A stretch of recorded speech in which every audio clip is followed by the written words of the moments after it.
When Radio Stoke launched in 1968, I was 5. Although, if you'd asked me then, I would probably have claimed 5 1/4. Even at that tender age, the world of work was starting to impact my life. I wasn't a chimney sweep's child assistant or anything, but my little world was definitely affected by the industries that drove the city's economy. I had a vague understanding that one of my granddads had worked on Shelton Bar and that an aunt had been a paintress, her word not mine, at Spode. But those were not the pieces of information that fired my imagination. I wanted to know why we always went on holiday at the end of June and why Stoke kicked off at 3:15 and not 3 o'clock like everybody else. But more of that later. A child is basically a selfish creature, and I certainly had no idea that Stoke-on-Trent was a unique industrial area with a very particular heritage. I'd also never read Arnold Bennett, an author whose works were frustratingly short on pictures. Probably no one in the Five Towns takes a conscious pride in the antiquity of the potter's craft, nor in its unique and intimate relation to human life, alike civilised and uncivilised. If no other relic of immemorial past is to be seen in these modernised sordid streets, there is at least the living legacy of that extraordinary kinship between workman and work, that instinctive mastery of clay which the past has bestowed upon the present. He exists in it and by it. It fills his lungs and blanches his cheek.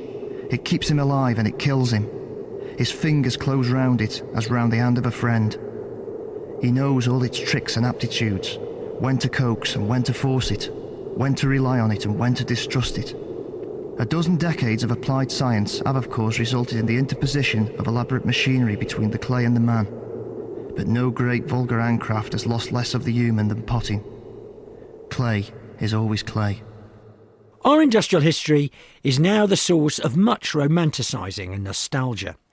But it is important to note that Bennett was writing at the turn of the last century. Anna of the Five Towns was written in 1902.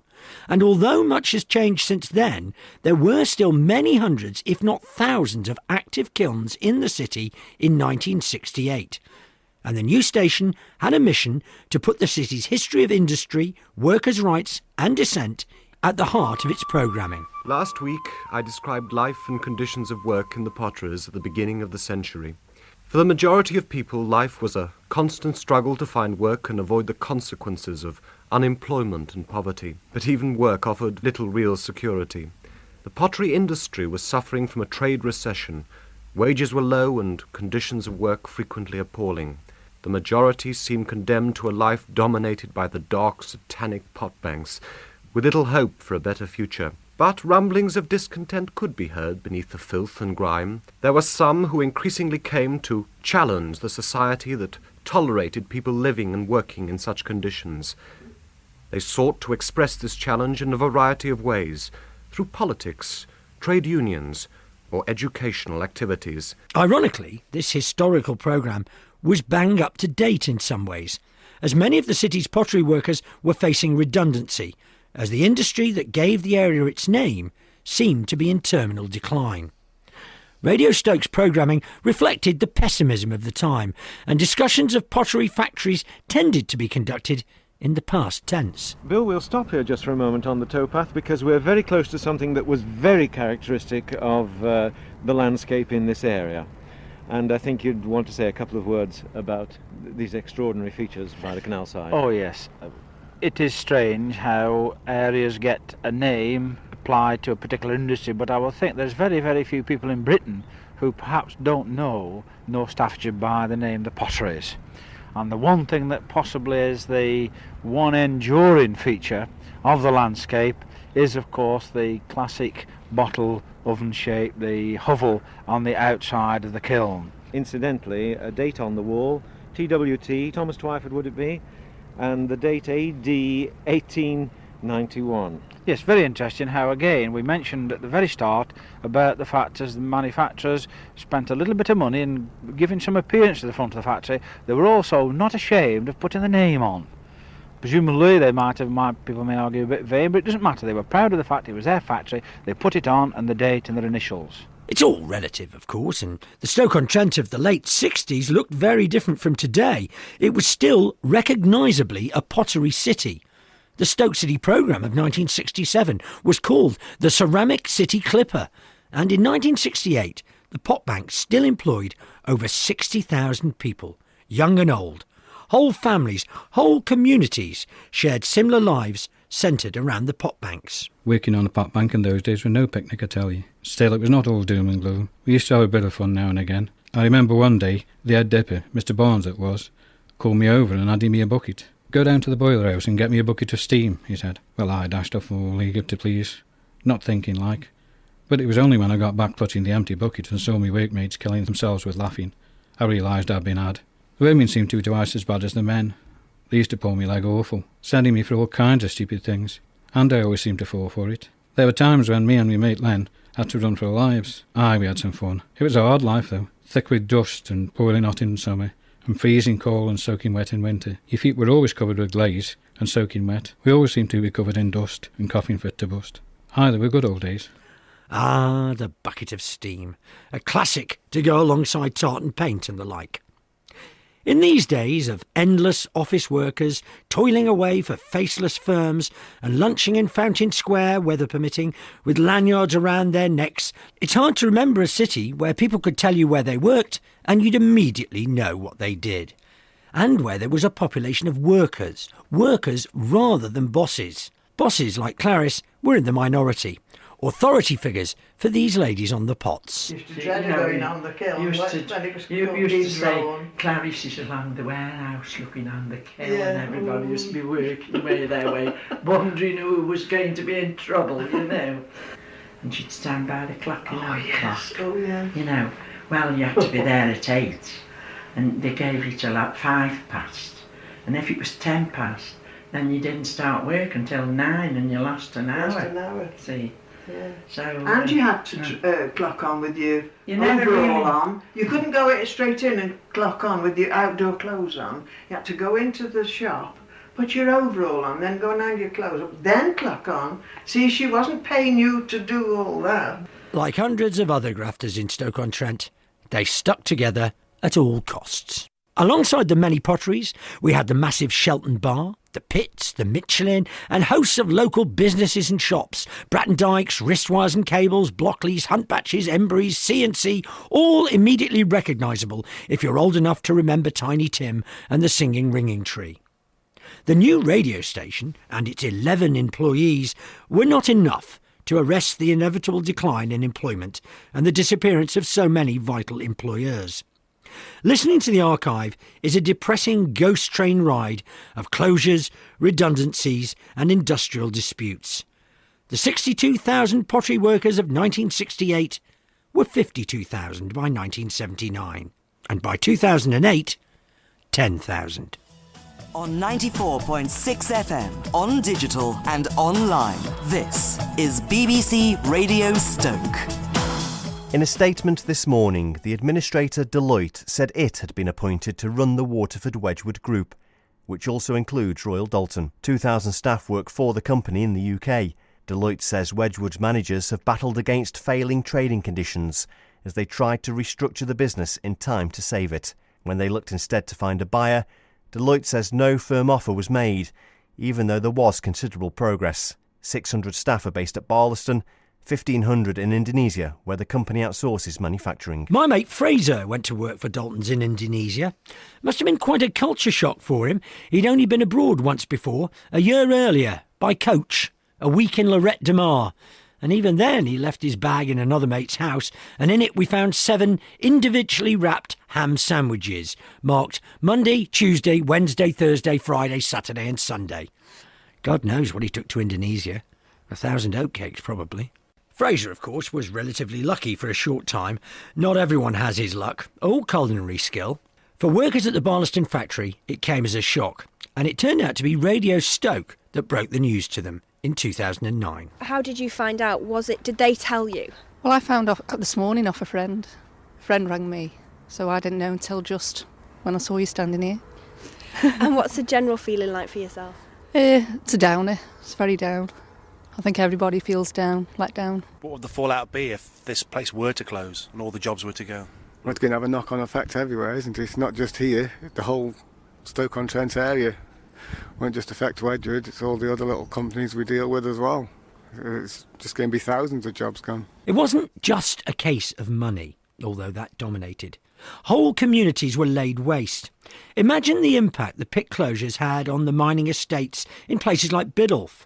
What was being lost was a way of living, the certainty of employment, and a whole language of the workplace. This deserves another hearing. It's in a Rudy hat, it's in a Rudy noose. It's what they dust as kinds the most. I'm a Saga Macca's bottom knocker. Macca's bottom knocker, Saga Macca's bottom knocker, say. Nobody knocks a bottom quite like a knocker bottom. Saga Macca's bottom knocker, mate. I'm and I don't give a damn. For I tell so I could be. Not a navvy, a raggy, near a mon who claims a lavvy. A Saga Macca's bottom knocker, mate. Never mind the Saga makers' bottom knockers. We were losing the potters, the paintresses, the putters up and placers, the colliers and welders and carpenters and tool room supervisors, the pit heads and bottle kilns, and the terrible beauty of Shelton Bar. If you watched long enough, a door would open in the mountainside and fire belched out just below the ridge where Shelton Bar nestles between the pit heads, and the hot slag poured like a bleeding wound. Paul Smith's Tales from the Boothen End captures the nostalgic flavour of many of the reminiscences. Gone were brides and grooms tied to lampposts. Gone were the Shelton Bar puddler and his 6 free pints of ale a day, just to replace the lost sweat. I just have to have a steady 6 pints every night.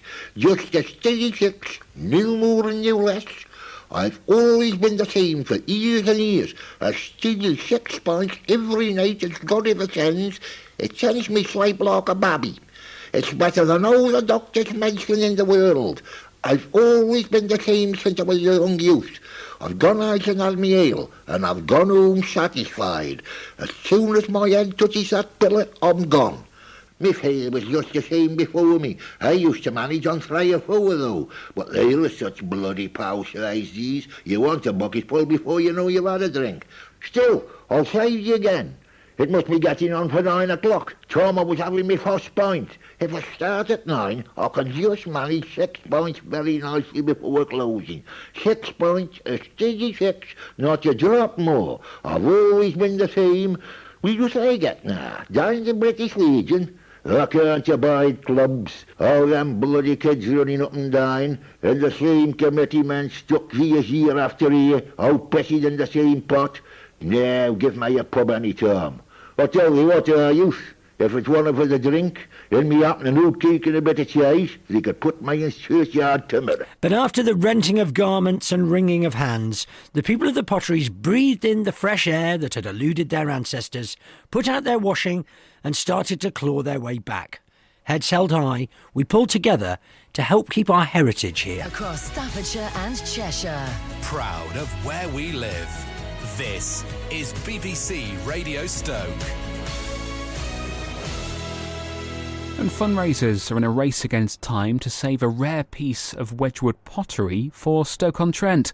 Friends of the Potteries Museum in Hanley need to raise £482,500 to buy the first day's vase. Ian Lawley is from the Friends Group. It was here for 35 years on loan, then was taken out by its owner to auction, where it was sold last year to an overseas buyer. So if we're unable to raise the money to save it for Stoke-on-Trent, where it belongs, it will disappear from the UK forever. One more vase to add to saving the 2014 collection. It's absolutely brilliant news. We're all really buzzing. It's been exceptional how quickly it's all happened. And, we just see it as this is our future. And this is a big part of that now. And we can all move forward. Just thank you so much to everybody that's put into this fund. It's been, incredible. I just think it's fantastic news, not only for the museum but for Staffordshire. It's something well worth saving. It's great for the factory. It's 250 years of history that would have been sad to see go, and it would have gone all over the world. So I'm glad it's all staying here. We were fed up of giving everything away. For all the romantic notions of our industrial past, the city had been cruelly taken advantage of. Industry and its backers had just wanted what we'd got. a glorious cocktail of coal, clay and water, and a large body of hard-working, resilient people. The little gold mine, as Arthur Berry called it. Once our looks and profit margins had gone, the investors didn't want to know. The people of the city remained and fought, as they always had done in the past, using any means necessary, even theatre. We formed an action committee to try and safeguard the rest of the works. Well, 2.5 years later, we're still at it. This is where the Victoria Theatre became involved. They, under a community aspect, wanted to know what they could do to help to publicise our case, you see. In a small way, initially. I said, beggars can't be choosers. I said, every little helps, no matter how small, you know. And they said, have you got any documents we could help us to study? I give Polly Warren and Graham Watkins 2 piles about a foot thick. And they went away, and about 2 weeks later, Peter Cheeseman emerged and said, we've got a real documentary here. We've been making iron at Shelton Bar since 1839, and through the years of war and strife we've stood the test of time. But now they want to turf us out and throw us with the scrap. They must be bloody balmy if they think we'll stand for that. We're Shelton men, we're not afraid, we've got our dignity. We'll fight and win the battle, boys, against the BSC. They may be strong and powerful, but that won't get them far. For we are all united now to fight for Shelton Bar. The resilience and pride of the people of the city is as evident today as it's always been. The Stokey will put up with a great deal and asks only, or usually only, for a fair's day pay for a day's hard work. No frills necessary. A miner has got quite some travelling to do before he gets to his place of employment. I know it can be said, other people do too. But then he's got this process. Immediately he enters the colliery premises, he's checked in.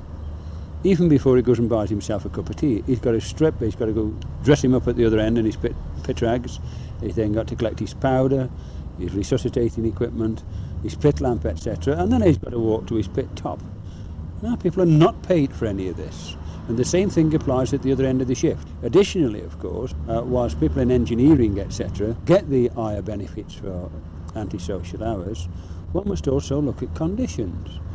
And to be blunt about it, our people don't go and sit in a canteen to get their 20-minute snap break. In fact, it's always referred to as 2 minutes silence in the pits.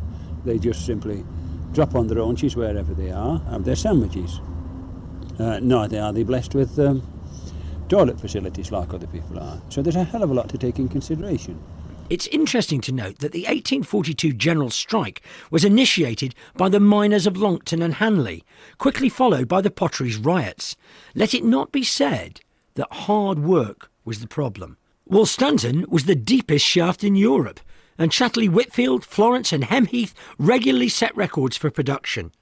It was the same sense of industry and teamwork that sustained the miners through the 80s and the battle for their livelihoods. The main pick line was to be started at 5:30, 6 o'clock. And of course, it builds up, and then at say 8:30, the lads would go up to the club for the cup of tea and the toast. And Mr. Welsh, who was our senior citizen of the day, always made the tea, coffee, and he'd make you welcome. Then he'll get you some fags, you have a fag or two. Then you go off and then come back at noon, the afternoon shift. It was a 24-hour picket line.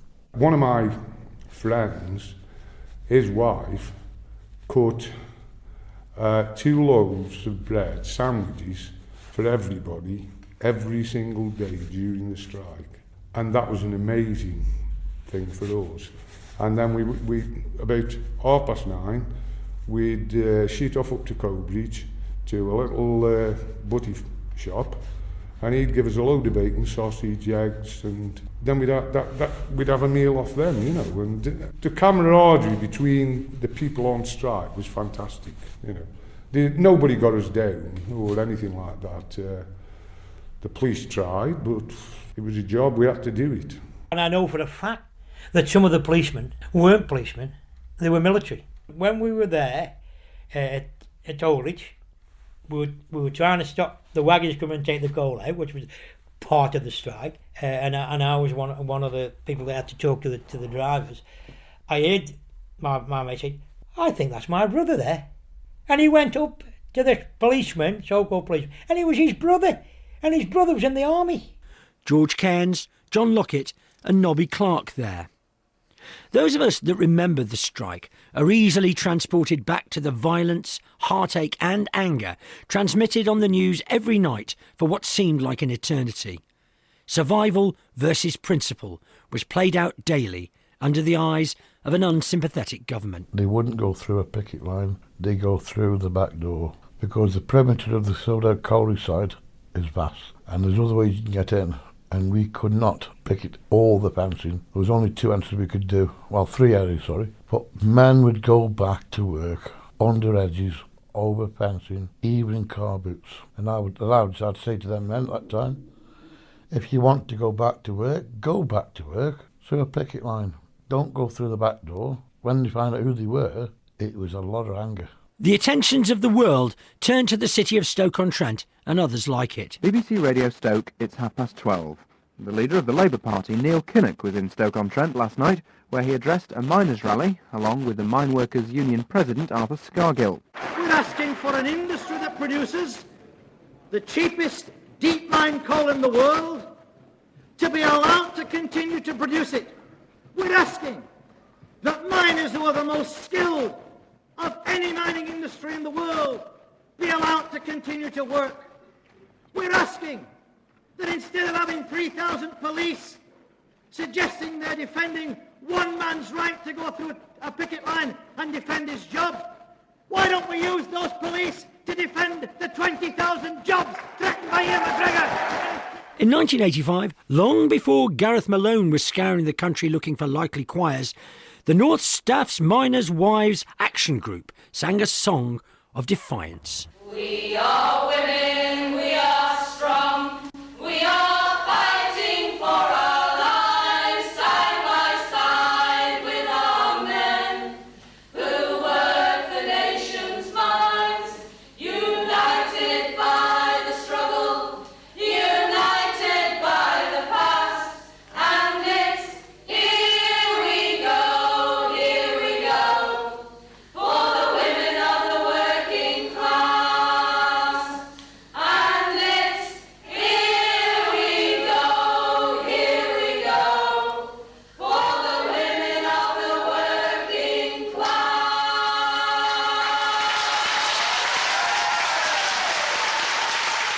We're still here. We're still fighting. We are not defeated. All the spirit, unity and defiance ultimately came to naught, and slowly redundancy was paid, wounds began to heal, and new paths were sought.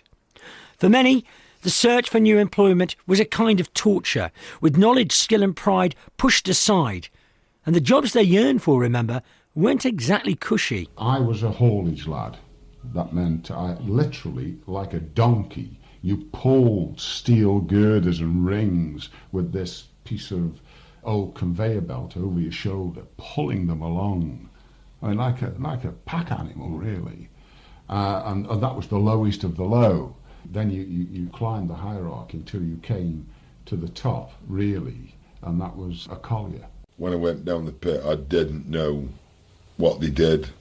It just sounded a nice job, which it wasn't.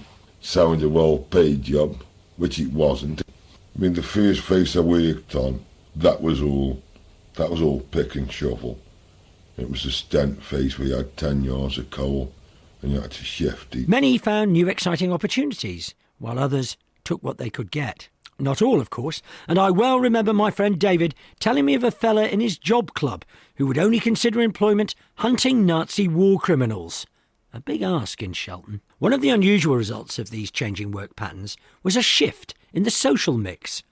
The Top of the Trent pub in Biddulph was like a tiny parochial United Nations, with a generation peppered with Welsh, Scots and Geordies, who had come to the city for work in the familiar fields of coal and steel. The Geordie Stoke link even affected Bob's wedding in Whatever Happened to the Likely Lads.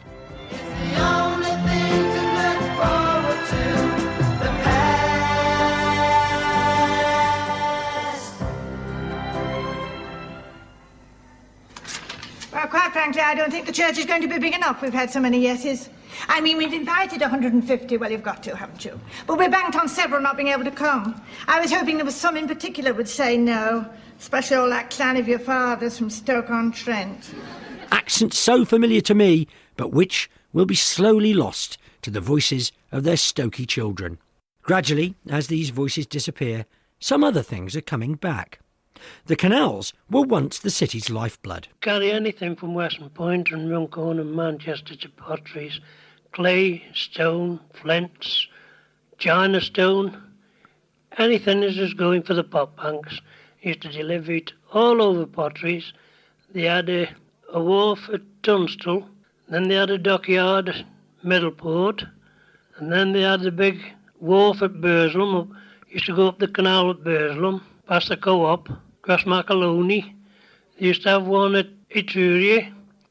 Then they had the head office at Stoke. Richard Johnson there was one of the many traders who kept our goods moving, when it was the boats, horses and canals that formed the busiest routes in the city. These forgotten, anachronistic waterways had been built to last. Calden appeared in 1776, and in 1974 they came back to life. It gives me great pleasure, on behalf of the Staffordshire County Council and the Stoke-on-Trent City Council and the British Waterways Board, in now declaring that Calden Canal officially opens to navigation. The Queen there. Actually, no, it wasn't the Queen. It was Mrs. Oxford at the council. I don't think the Queen does barges unless they're gilded and rowed by footmen. Well, I could be wrong. Maybe she's a big Ho Seasons fan. Now is the time to drop us a line for your Ho Seasons holiday brochure. But I digress. Along with the canals, we have Gladstone, Middleport pottery, and a resurgence, say it quietly, in the pottery business, with new potteries actually opening. New businesses are starting, and the city is full of potential. A new hope pervades the air. Think Emma Bridgewater, Bet365, Cinetic Solutions, Wavemaker, Entrepreneurs, Slaters and Limestone. I could go on. Radio Stoke has certainly seen a great deal of change and reported on the disappearance of a primarily industrial city. Let's just hope that the green roots that are developing now allow the next 50 years to be labelled in the archives as Stoke-on-Trent, the boom years. Even TV's looking our way.